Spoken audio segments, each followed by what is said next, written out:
მადლი და მშვიდობა ძვირფასებოდა სრულიად საქართველო.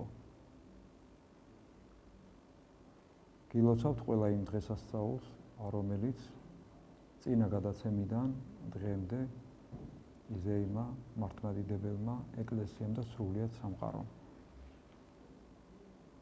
ჩვენ გადაცემას დავიწყებთ კვლავ არისტიდის იმპერატორის წინაშე მოწმობით, თუ ვინ არის ჭეშმარიტი ღმერთი და ვინ არიან სრულ ღმერთები. მანამდე კი ტრადიციულად კვლავ მადლობას მოგახსენებთ გამოხმაურებისთვის, კომენტარებისთვის, პატივისცემის და სიყვარულისთვის ჩემი გადაცემის და ტელეკომპანია პლუსის მიმართ. ახლა კი მეფეო შეუდგეთ სტიქიათა განხილვას, რათა დავამტკიცოთ, რომ ისინი არ არიან ღმერთები, არამედ ხრწნადი და ცვალებადნი, რომ ისინი უმყოფობისაგან ჭეშმარიტად არსებული ღმრთის მიერ იქნენ ყოფისათვის მოხმობილნი. იმ ღმრთისა, რომელიც მხოლო უხრწნელია, უცვალებელი და უხილავი. თვით კი ყოველივეს ხედავს და თავისი სურვილის და მიხედვით ცვლის და გარდაქმნის. ცდებიან ისინი, ვინც ცას აღმერთებენ, რადგანაც ჩვენ ვხედავთ, რომ იგი ცვალებადია და მრავალი ნაწილისაგან შედგება კოსმოსი, პლანეტები, გალაქტიკა და სხვა. ხოლო ის, რაც ამგვარადაა მოწყობილი, მას მომწყობელიც ჰყავს. ცა თავისი მნათობებით აუცილებლობის გამო მოძრაობს და ვარსკვლავებიც მკაცრი წესრიგით ერთი მხრიდან მეორისაკენ მიემართებიან. ზოგი მათგანი ქრება, სხვები ჩნდებიან და დადგენილ ჟამს თავის გასავლელ გზას გადიან და ზამთარ ზაფხულს განსაზღვრავენ იმის და შესაბამისად, თუ როგორ უბრძანებს ღმერთი და ისინიც არ არღვევენ ამ წესრიგს მთელ ზეციურ სამყაროსთან ერთად, საიდანაც ცხადია, რომ ცა ღმერთი კი არ არის, არამედ ქმნილება მისი. ასევე მიწის გამაღმერთებლებიც აცდენ გზას. რამე თუ ჩვენ ვხედავთ, რომ ადამიანებს ექვემდებარება, თხრიან, აბინძურებენ და უვარგისი ხდება. თუ რაღაც პირობებმა ხელი არ შეუწყო, ან გამოიფიტება, ან საერთოდ უნაყოფო შეიქმნება. მას ზედულია პირუტყვები და ადამიანები და სხვა ცოცხალი არსებები. იბილწება მოკლულთა სისხლით, გვამებით ივსება, მიცვალებულთა სასაფლაოდ იქცევა. შეუძლებელია, რომ წმინდა, ნეტარი და უხრწნელი ბუნება ღმრთისა ამ ყველაფერს იტანდეს და ღებულობდეს. ამგვარად, ამ ყველაფრიდან გამოდის, რომ მიწა არ არის ღმერთი, არამედ ქმნილება მისი ადამიანების სასარგებლოდ. აი, ჩემო ძვირფასებო, ასე გონივრულად მიყავს იმპერატორი ადრიანე ჭეშმარიტებისკენ წმინდა მოწამე არისტიდს. მას ვაგრძელებთ ქრისტეშობის მსახურებაზე წაკითხული მეოთხე სახარების განმარტებას ეგვიპტურ სიბნელეში ნათლის შესახებ. კიდევ და კიდევ შეგახსენებთ, რომ მისი ავტორი გახლავთ წმინდა ნიკოლოზ სერბი, ველიმიროვიჩი. აქ მხოლოდ და მხოლოდ თარგმანია ჩემი. კეთილ შობილ იოსებსა და უფალ იესო ქრისტეს სხვა დამმოძღვრელი შედარების მოყვანაც შეგვიძლია.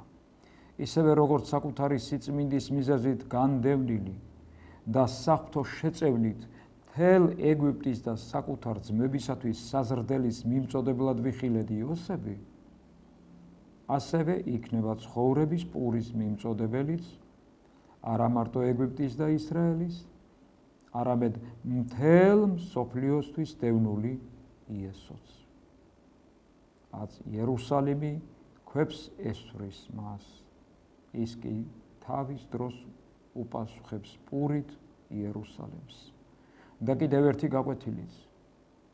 ოდესღაც ფარაონმა ბრძანა ებრაელ მამრობითი სქესის ყრმათა გაჟლეტა და მაინც არა მარტო იმის მოკლა ვერ შეძლო, მოსეზეა საუბარი, ვინც მომავალში ებრაელ ერს წინამძღოლადაც კი მოევლინა, არამედ თავის და უნებურად სასახლეშიც აცხოვრა, გამოზარდა და აღზარდა კიდეც.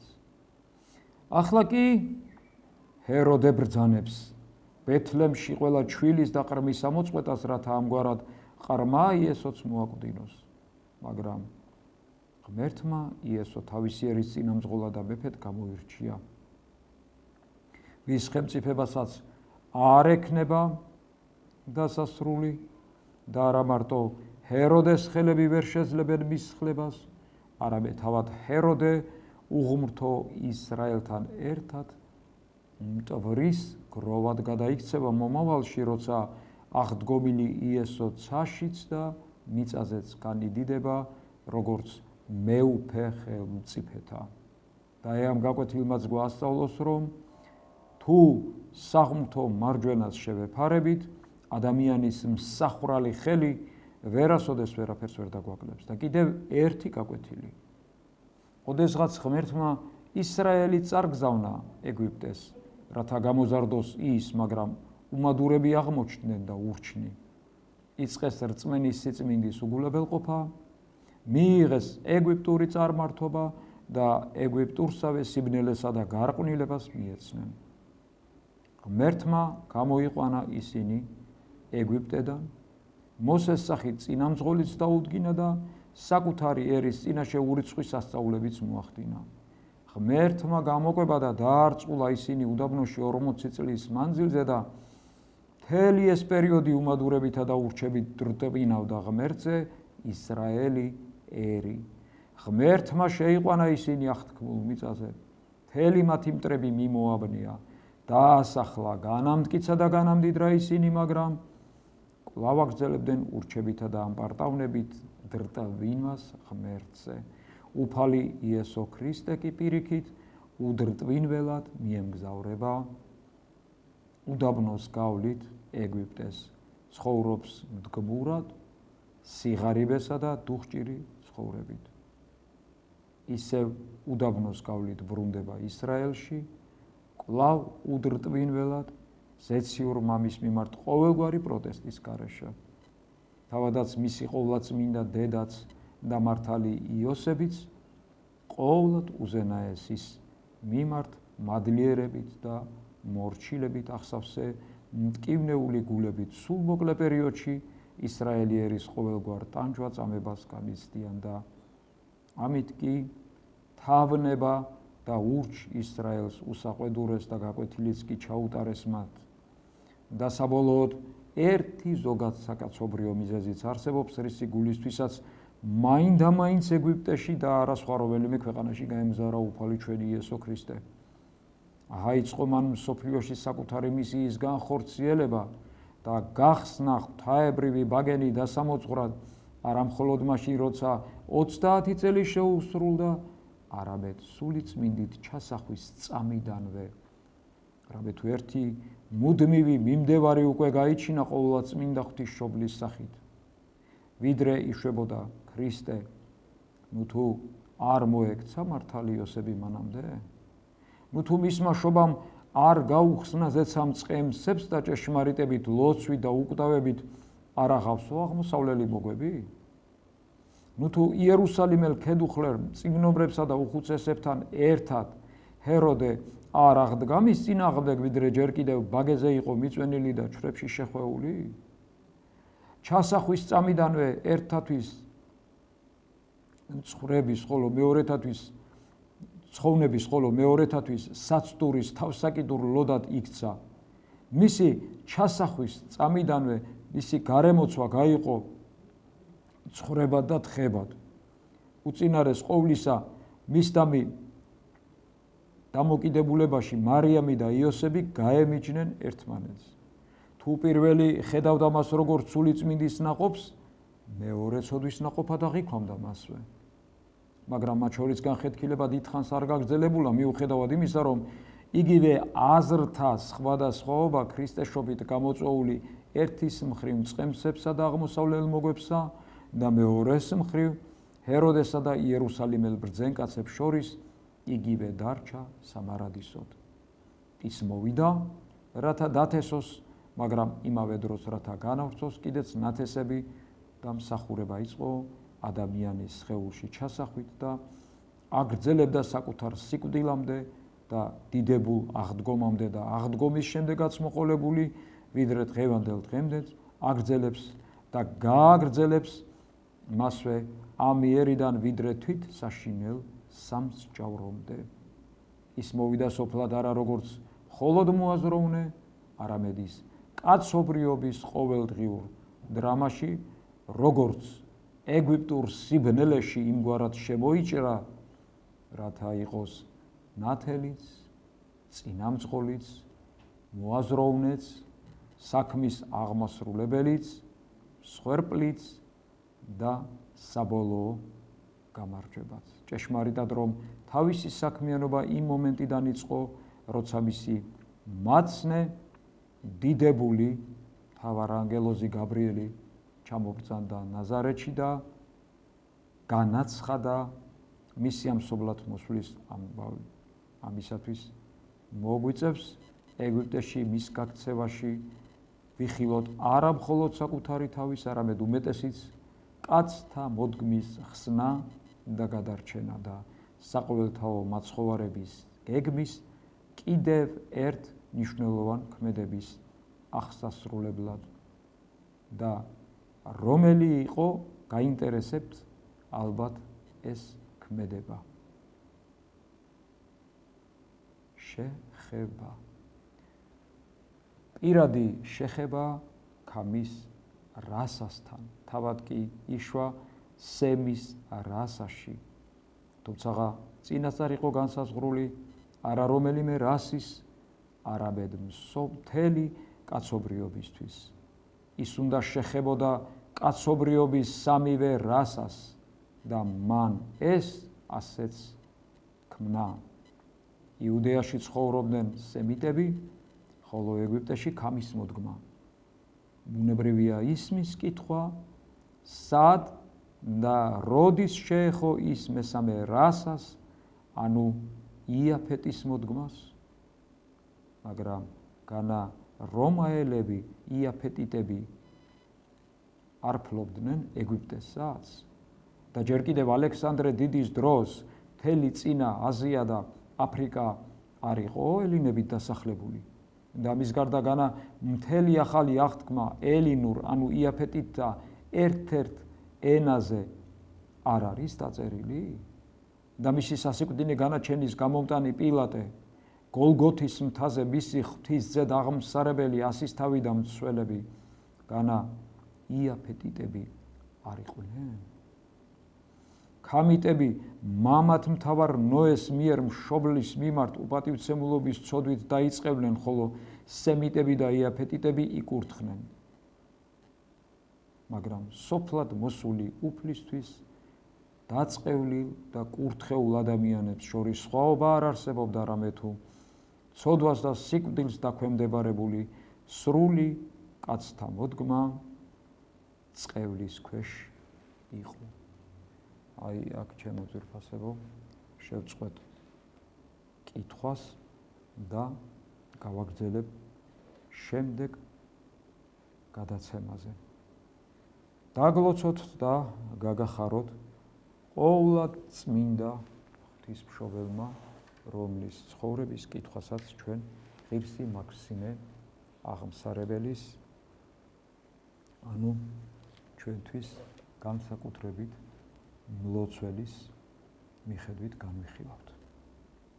ჩვენ შეგვიწყდა საუბარი იოანე ნათლისმცემელის და მისი დედის ამბავზე, როდესაც ელისაბედი გარდაიცვალა, მართალი ელისაბედი, შეგვეციოს მისი ლოცვა და იოანე ნათლისმცემელი დარჩა ცოცხალი.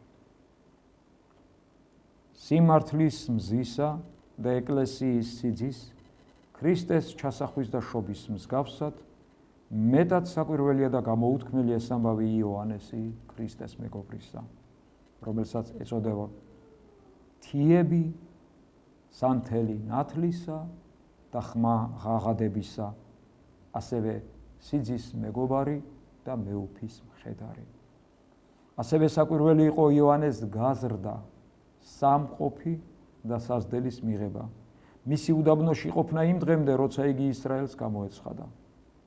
ჩვილთა ურჯულომკვლელები ელისაბედისა, მისი ძის ძებნით რომ დაიქანცნენ, მობრუნდნენ და იოანეს მამაზე, ნეტარ ზაქარიაზე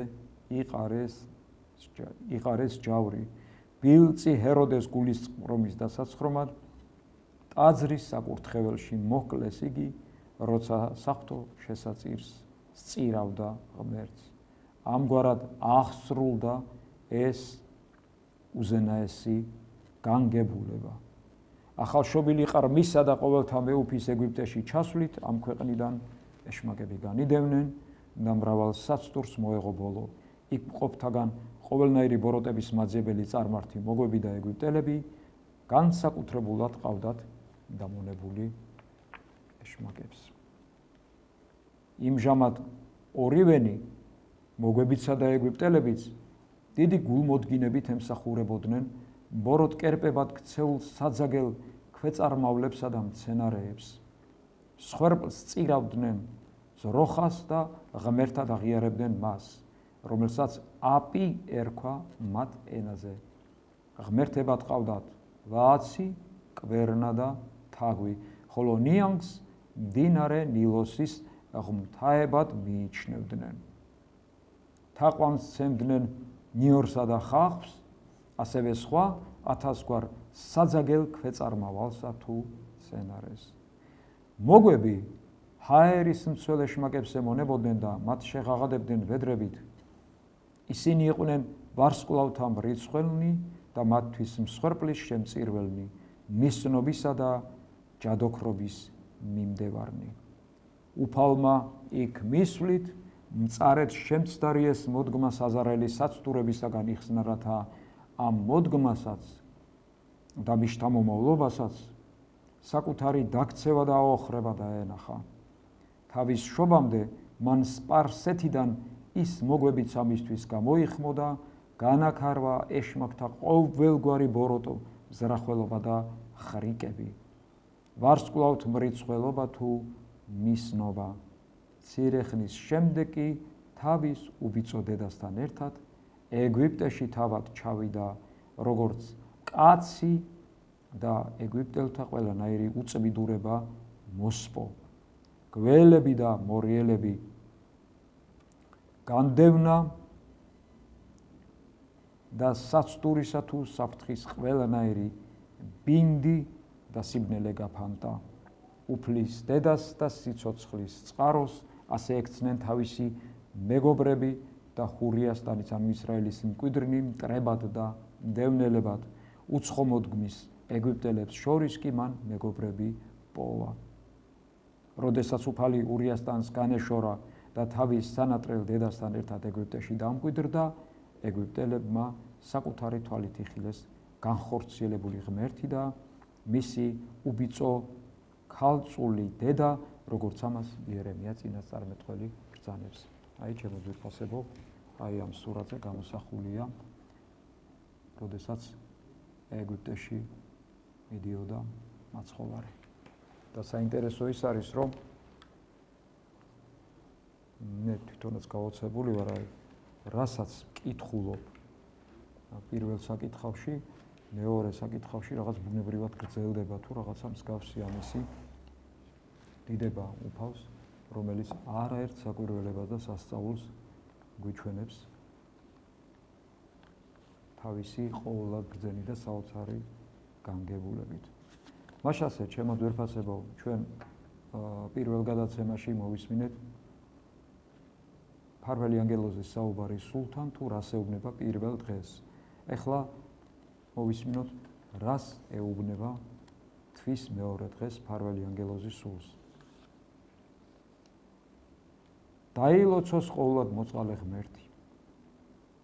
რა გასაოცარი სიკეთეა ადამიანთან ღვთის დამოკიდებულებაში. რაოდენ საკვირველია მისი სიყვარული კაცისადმი. მან ადამიანის ზეთა მფარველობა ანგელოზებს დაავალა. დაფიქრდი, ვინ გასცა ეს ბრძანება? ვის უბრძანა და ვისთვის ზრუნავდა ამ დროს? ღმერთმა, ანგელოზთა მეუფემ, ხილული და უხილავი სამყაროს შემოქმედმა ადამიანის დაცვა ნეტარ ანგელოზებს მისი ტახტის მსახურებს უბრძანა. ვინ არის ადამიანი? ცოდვის მონა, საბოლოოდ ჭიაღუის საკბილო. მიუხედავად ამისა, ადამიანის სიყვარულით აღსილმა ყოვლად მოწყალე ღმერთმა ანგელოზებს დაავალა მისი მფარველობა და ჭეშმარიტ გზაზე დაყენება უფლისნების აღსრულებისას. ანგელოზები ხელთა მათთაზე და აღგიბრან შენდანოსა და წარსზე ქვასაფერხი შენი. გვეუბნება 90 ფსალმუნის პირველი მეორე მუხლი. როგორ არ უნდა ვადიდოთ ღვთის წყალობა, გულში ჩაიბეჭდე ზეციური მამის სიკეთე და მუდამ გახსოვდეს მფარველი ანგელოზის თანადგომა. შენ გავხარ მეგზურს, რომელიც უკიდეგანო ზღვაში დაცურავს და ნაპირს ეძებს. მარტოდ მყოფი გზასაცდები. უზარმაზარ ტალღებისა და ზღვის დაუნდობელი ურჩხულების მსხვერპლი გახდები. ღმერთმა გზის გამკვლევად ანგელოზი გამოგიგზავნა. თუ კი მოუხმო, იგი დააწყნარებს ტალღებს და მოსალოდნელ საშიშროებას განგარიდებს. ასევე გავხარ მტრებით გარშემორტყმულ მებრძოლს. ისინი უნდა დაამარცხორათა გადარჩე. ურიცხვი მტრის დამარცხება მარტოკაც არ შეუძლია. აუცილებლად დაიღუპები. შენი მტრები ვნებები და მანკიერებებია. მაცდუნებლები, დემონები. თუ კი მათ ვერ დაამარცხებ, ჯოჯოხეთის უბსკრულში გაგიტაცებენ. გამარჯვება ან საუკუნო სიკვდილი. იერუსალიმს გარს აურაცხელი მტერი მოადგა და უეჭველი დაღუპვა ემუქრებოდა, მაგრამ ღმერთმა ანგელოზი გამოაგზავნა და მისი ხელით მტრის მთელი ჯარი მოაშთო. დაიბანაკებს ანგელოზი უფლისა, გარემოის მოშიშთა მისთა და იხსნას იგი. წერია 33 ფსალმუნის მე-7 მუხლში. ადამის ძევ არ დაივიწყო, რომ მამისეულ სახლში დიდებით შემკული დატკბები უფლისა და მის რჩეულთა ჭვრედით. მიწიერ ცხოვრებაში კეთილშობილი და ძლიერი მეგზური მოგეცა. მანკიერი ჩვევების სახით მძიმე უღელს ატარებ. ამიტომ ცხოვრების გზაზე უამრავი წინააღმდეგობა გვხვდება. უკიდურესი ძალის ხმევაა საჭირო. ვინც ამ გზაზე წინ არ მიდის, უკანვე მიიქცევა, ვინც იგვიანებს კვდება. ზეციური მეგობარი წუთის სოფლის მძიმე ტვირთის სიდვაში დაგეხმარება. საჭიროებისას კი თავად წაიღებს მას. არწივი, როცა მართვეს ფრენას ასწავლის, ფრთებს შლის და მის თავზე კამარას კრავს. ასევე ანგელოზი თავისი საფარველის ქვეშ გიფარავს წუხარებისას, ნუგეშსა გცემს, ყოველგვარ მოროტებას კურნავს, შენს სიხარულს იზიარებს, ცნუნებათა გადალახვაში გეხმარება, შენს მტრებს ამარცხებს. და ეგ გულს უხაროდეს ანგელოზის თანადგომა. მიენდე მის ნაზ სიყვარულს და ასე მიმართე. უფლის ანგელოზო, ზეციურო ანგელოზო, გარდა მოიხილე ჩემზე, ჩემს გულთან და სულთან. რა ბედნიერი ვარ. მთელი ჩემი არსება სიხარულისაგან თრთის. ჩემ და საუბედუროდ ადრე არ გიცნობდი. ახლა კი გიცნობ, მიყვარხარ და გლოცავ. შენ ჩემი მეგზური და დამცველი ხარ. დამიფარეს შენს ფრთებქვეშ და ზეცისაკენ მიმავალი გზით მატარებ. არასოდეს მოკლებოდეთ, ჩემო ძვირფასებო და არც მოგაკლებათ, ასე განიზრახა უფალმა თქვენი მფარველი ანგელოზის შემწეობა. წიგნიდან იესო.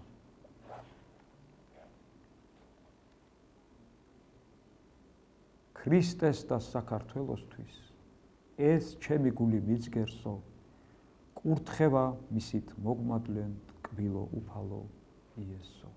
მახსოვს ძვირფასებო, ეს სტროფი დაიწერა წმინდა ქეთევამ დედოფლის ხსენების დღეს. ჯაჭვითა აღვალს ბინულს ბეთლემად და მუხლნი თვისნი მოუყრიესო, მისი ლოცვითა ყინულთ გვილხინე და შეგვიწყალე ტკბილო იესო. ეს დაიწერა იოსებ მოხევეს საკვირველთ მოქმედის პატივსაცემად. თქვენ იცით, ჩემო ძვირფასებო, წმინდა ილია მართალი როგორ აღწერს განდეგილში იმ ბერს, რომელიც ჯაჭვით ადიოდა ყინულებზე და აი ეს ბერი გახლავთ ზუსტად ის იოსებ მოხევეს საკვირველთ მოქმედი. ათთა ბევრი საუმანკო სისხლით ტკვარი მეწამულ ფერს აიღებსო, მოგმადლენ შენი და ყოვლადწმინდის ხატების მადლით ტკბილო იესო. ათთა ბევრში ეს ძველი ქართულია, ჩემო ძვირფასებო და ის 100,000 მოწამე იგულისხმება, რომელთაც ხატებს არ დააბიჯეს და ამით საუკუნო სასუფეველი დაიმკვიდრეს და რომელიც სულ ახლახან იზეიმა ჩვენმა საქართველომ.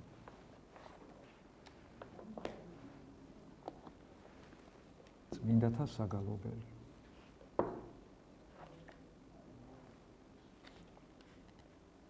ხარობდეთ სულნი დღეს თქვენ და ხვალმეც, ღმრთისგან მოსულნი გვწამს თუ არა გვწამს, გაგვაძლიეროს პეტრეს და პავლეს საგულისხმო და კეთილ ამბალმა. ყველას გისურვებთ ხალის, სიცოცხლის, სიხარულს საფრთოს, ცად აღმაფრენას, იყოს თავმდები დედა ღვთისმშობლის, კვართი, სარტყელი, ზუგდიდს, ლაქერნას. დაგლოცოთ ქრისტემ, ვინც ხსნას მოელით, ვერ გძლიო მტრებმა ვერ მოგერივნენ, გაძლიერებდეთ სვეტით ცხოველი, მოციქულები ღვთის 12-ვე.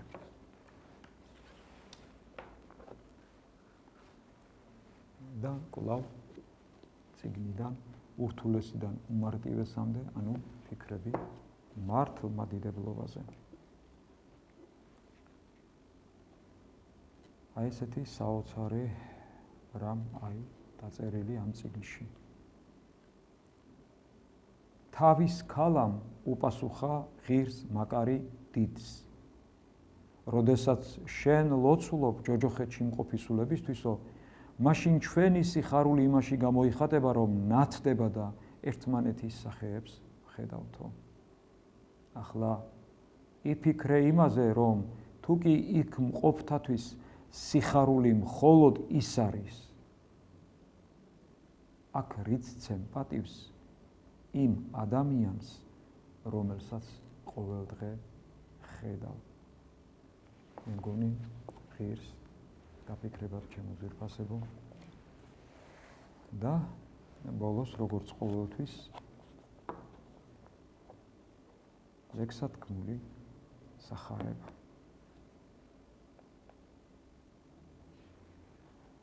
შვილო ჩემო, გახსოვდეს რომ შენი ნების ხარ უფალი.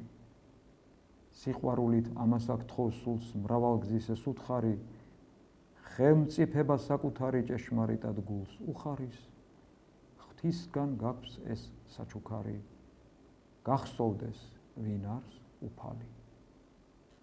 წარწმედაც და ხსნაც სულისა გზასწორიც და გზა უვალიც, კაცის და ქალის გულისა ნება გახლავს საკუთარი. და რადგანაც შენ მოგეცა სასურველი არჩევანი, სულის და ხორცის მშობელმაც განგიწესოს სადმევანი, ან წარგზავნოს ქვესკნელსა და გაქვდეს კბილებთა ხრჭენანი, ან დაგახაროს ზესკნელსა გვირგვინი და ტახტრევანი. გავაგრძელებ რაიც მსურდა, რომ მომეთხრო კარგო შენთვის, რომ მიიღო ახლოს გულთან, რასაც გეტყვის ქრისტე ღმერთი. ლოცვად ღმრთისა იდგეოდეს არ შეეჭვდე წამიც ერთი, რომ მოიღო რაც გინდოდეს, შემისრულე ოღონდ ერთი. გულსა შინანუ გექმნების ძმისა მიმართ ხინჯი ერთით, რადგან შენი განაჩენი შენ გამოგაქვს ისევ შენთვის. მიუტევებ? მოგეტევოს. ლმობიერი გექმნეს ღმერთიც. გარნა არცა ძმას აქონდეს სამდურავი გულით შენთვის. მივედ მასთან და შეუვრდი წმინდა გულით დაეც ფერხთით, მერმე მეც ჩაგიკრავ გულში გეფერება ქრისტე ღმერთი. ვითარცა შენ მიუტევო, მოგიტევოს მანცა ზეცით, ჭრილობანი დაგიამოს მოწყალების ღვინით ზეთით. გარნა თუ არ მიუტევებ, რა გაგიხდა გული ძელქვის, მამამ შენც არ მოგიტევოს, მძიმე ხვედრს აქციოს მერმის, ამიტომაც უწყოდე რომ ბრალს ვერ დასდებ ვერსად ვერ ვის, თუ არ გახსოვს, რასაც აქ თხოვს, სარგებლისთვის ისევ შენთვის. ამისათვის გაიაზრე არჩევანით ვის რაელის, თავარ ანგელოზის ლოცვით სახელდებით მიქაელის. დავით არცა განიცდი და თითქოს შველა არსით იყო, განიხარა მიქაელის შემწეობით ღირს არქიფომ, ესრეთ მოგცეთ შველა ღმერთმა, ვით იდი და მან კოლასეს, თვის მოწამე წმინდა ერთა საუკუნოდ გყოთ მოდასე. გლოცავდეთ და გახარებდეთ მტერთა ძლევით ძლიერ ხელით, ღმერთი ლოცვით არქიბოს და არქისტრატი მიქაელის. დავით არცანებით ვისით ღირსი მამა იყო მნათე, თქვენც გისურვებთ ლოცვით მისით გონებაში ღვთისანათელს. რომ შეგეძლოთ ერთურთისა თანაგრძნობა სიხარულის და გატკბობდეთ ზეც უფლისა, მარად ჟამსა სიყვარულით. მადლობ, გლოცავ და მიყვარხარ საქართველო.